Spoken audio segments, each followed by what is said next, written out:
payt u jarlik bo'ylab pastga tusha boshlagan ayiqni ko'rib qoldi. Bolaning ichi qo'rquvga to'ldi. Ayiq pastga yetib, uni suvda ko'rdi va boshini orqaga tashlab dahshatli ovozda bo'kirdi. Shu qadar balandki, u to'lqinlarning shovqinini ham bosib yubordi.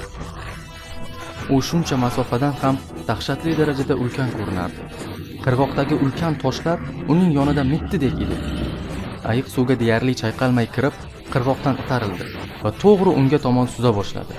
Masofani shunchalik tez qisqartirayotgandiki, bolaning endi atiga bir necha soniyasi qolgandi. O'zi zo'rg'a suv ustida turgan bola ayiqdan tezroq suzolmasligini yaxshi bilardi. Shuning uchun chuqur nafas oldi va o'rmon tomon qaradi. O'tgan yillardagi baxtli kunlari, otasi bilan o'tkazgan eng yaxshi damlarini esladi. Okean oqimi bolaning ostida ko'tarilib, uni deyarli suvdan chiqarib yubordi. Uning ostidan ulkan soya suzib o'tdi. Ketmi? Bo'lishi mumkin emas. Nima bo'lmasin, bu soya suzib kelayotgan ayiq tomon yo'naltirilgandi. O'z o'ljasiga shunchalik berilib ketgan ayiq yaqinlashayotgan narsani hatto sezmadi. Okean shopirib ketdi. Ayiq kabi baland suv to'lqini havoga otildi va bolaning boshiga sochildi. Suv otilgan joydan bir maxluq